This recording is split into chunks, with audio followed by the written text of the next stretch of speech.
This video is going to be partially a film study look at Brian Branch and how he played in the Lions' Week 16 win over the Vikings. Of course, we knew he had a sack, a forced fumble, in fact, an interception. Played brilliant across the board. Did have two-man situations in the second half where I think he got beat, but that's going to happen with the nature of where he plays, slot defender, nickel safety, and what he's asked to do in coverage. I think it's more a byproduct of how capable he is, that he's asked to do those things against receivers like Jordan Addison and Justin Jefferson at times.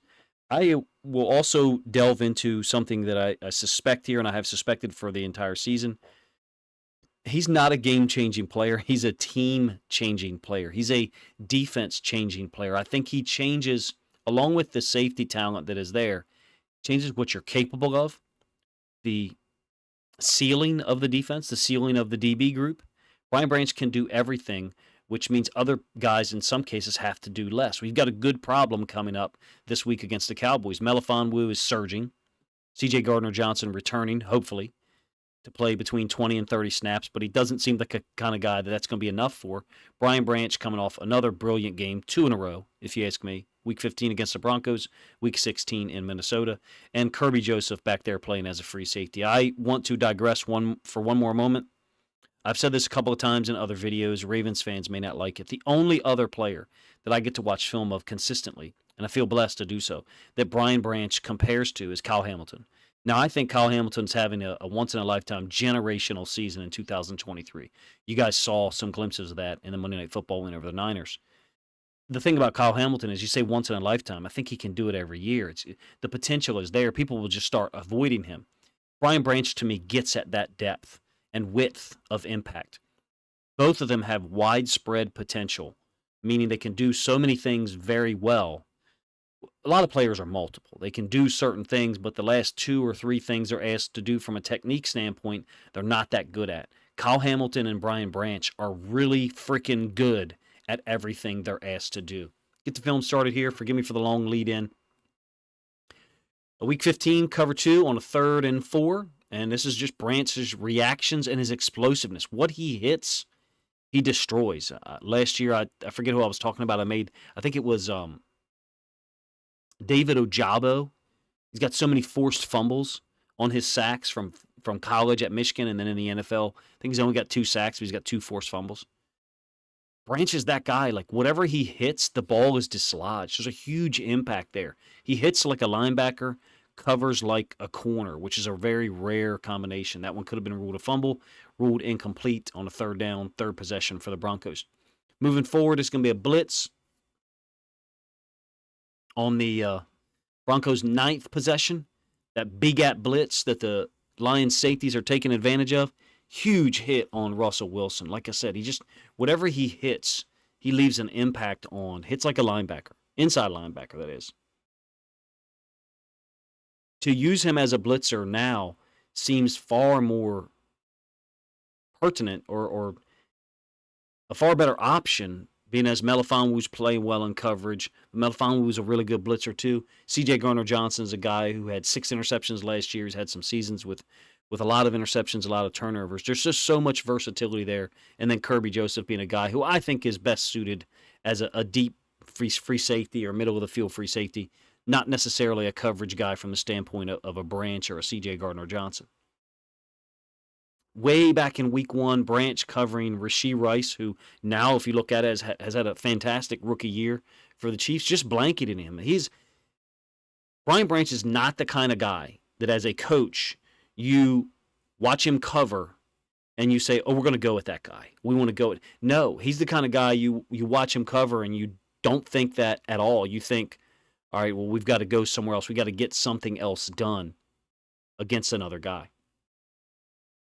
Against the run, coming downhill, I mean, you're a Lions fan. You're watching this long. You certainly don't need me to explain it. It's just a guy who, great instincts, great read and reactions. It's unbelievable that you've got a coverage guy, a guy with great hands, great zone instincts, and he destroys blocks, and he comes downhill and makes tackles across the line of scrimmage. When he's at the point of attack, a run concept is almost destined to fail. And now him and Melifonwu being at the line of scrimmage at the same time or near the line of scrimmage, this case last week, week 15, Those guys are playmakers. To add C.J. Gardner-Johnson to the mix, I don't know what happens coverage-wise. I don't know what they do. You could go to a dime look. Brian Branch is a guy who could step in there and be a dime linebacker. I'm not a huge fan of that phrase, to be honest with you, but it fits. If it's 6 guys on the field that are DBs, that's a dime alignment. I don't know what Aaron Glenn or the Lions' willingness to do so is, but you have so much talent out there that that's something you can get accomplished on passing down. Same play, end zone angle, week 15, and then we'll be done with last week's film. Melifonwu was the initial hitter here. Branch is just physical, man. He's just a guy who can do everything. They can line him up at outside linebacker. He can rush, he can cover, he can tackle. Week 16 against the Vikings, after all this switcheroo at the top of the field, he ends up on Justin Jefferson, and they call a hold. Rightfully so. It is a hold. It's still good coverage after the hold across the field. Justin Jefferson gives everybody's problems. But Branch is a machine, man.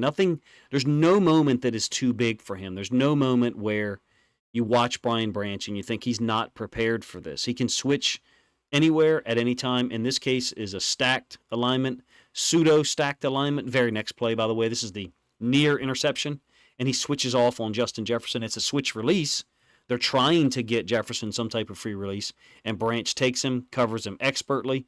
And then, oh, by the way, when Josh Oliver is uncovered here, Branch has the awareness to stay on Jefferson as long as he can until the ball is thrown. This is a brilliant football player. He looks like a coach, but it could be an instincts thing, but I don't think it's instincts. I think he's just so well trained. Reminds me of like a combat sports athlete who could probably wake up and get in the ring and knock someone out within 2 or 3 engagements because he just processes everything quickly, like a Floyd Mayweather, if you will. 3rd and 15 here. This is an important play. I think third possession. I might be wrong there. It's a 3rd and 15. Going to be a zone drop by Branch. I think you've got to cover 3. 4 underneath droppers. Melifonwu dropping down on the hash. Deep third. Deep middle by Joseph. Deep third. Outside leverage. Looks like cover 3. Completion underneath, quick to Hawkinson. Does get 13 yards out of it, but Branch is a sure tackler. It's one of the things. It's a whole package. Maybe he's a little handsy and he gets some penalties because I think he does have 5 at this point. Maybe more than that, but he's a complete package. Everything is there. A true blessing. Look, the draft was unbelievable by the Lions. You guys don't. Hopefully you checked out my draft night recap from it. I kind of called it out saying that I was amazed at the talent they were able to acquire. Brian Branch being a part of it. Here he is on Jordan Addison before Addison went out with the injury. Across the field. Deftly dives underneath of this. He's a smart player. I think he's intentionally diving underneath this right around the left hash. So I'm talking about here. He's undercutting this thing such that the ball will have to be overthrown. It's 4th and 2. And I think that's where I'm trying to make my point.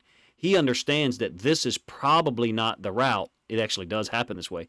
That the Vikings are going to run on a 4th and 2. Mullins throws it. He's a gunslinger.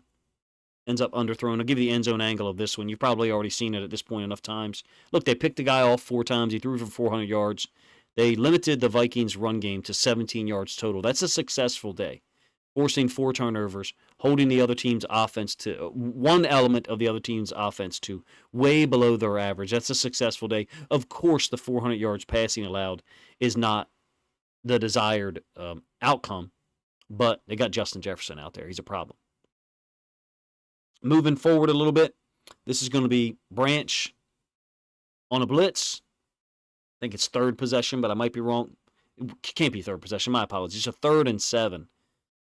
Again, inside the B gap, what he hits, he destroys. Force fumble, ball in the air. You cannot have enough players on your team like Brian Branch. The problem is there aren't too many of them. I think the change that Aaron Glenn's defense has undergone, yes, it's partially been due to a philosophical change, but Melifonwu being in there seems more capable of these things than Tracy Walker, number 1. Number 2, Melifonwu also is a better cover guy than Tracy Walker, so you can blitz Brian Branch and leave Melifonwu responsible for some coverage. Adding C.J. Gardner-Johnson to that mix, to me, only gives you more riches. It's almost filthy rich at the safety position at just the right time. Of course, you guys know I'm rooting for James Houston IV to come back and have a brilliant impact once again. We'll wind down this film study here. You guys let me know if you're as amazed by what Brian Branch continues to do on a weekly basis. You do get one penalty, maybe two a week sometimes. Two penalties that I think it was the Bears game, but I might be wrong. Maybe it was the Packers. He had two penalties that gave up first downs. You can't have that. But this is a smooth, fearless football player that I think is has all-pro potential for real. And when I say all-pro, I mean all-pro, meaning one of the best safeties in the league. The only problem for Brian Branch is if he's competing for all-pro designation, I guess it's a good thing that him and Hamilton aren't in the same conference, because now I can root for both of them to make all-pro, one for the NFC and one for the AFC. But actually, excuse me, I was talking about Pro Bowl right there. Everything he does extremely well. You as a Lions fan should be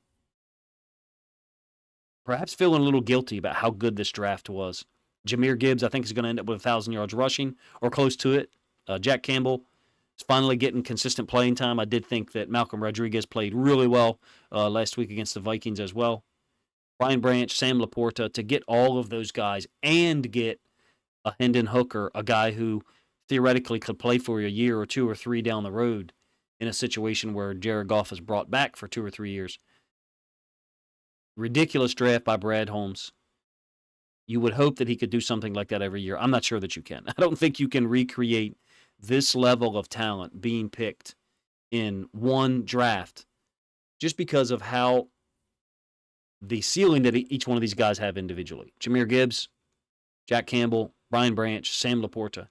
Ridiculous ceiling level on all of them. I personally think Brian Branch may have the highest ceiling out of all of them, and that's insanity to put that statement out there because of how great of a rookie year Sam Laporta has had for a tight end in the NFL. You guys let me know if you have had enough of Brian Branch film studies. It seems to be something that every week I look at what I want to do and I look at his film and say, how can I not? And that, to me, just personifies how much talent the guy has and how credit to Aaron Glenn for putting him in the situations to succeed. He also came to the Lions pre-installed with these programs already there, like a computer that was pre-built for you and had these things that all you had to do was fire them up, and they were ready to go. That's Brian Branch, if you ask me. Appreciate you guys' time. If you think other Lions fans would enjoy this film study look at Brian Branch, yet another one with only 2 games left in the regular season, 2 big games, because after the Ravens win against the 49ers, and the Lions are right there for not just a home game in the NFC playoffs, but perhaps 2 or 3. Appreciate you guys' time.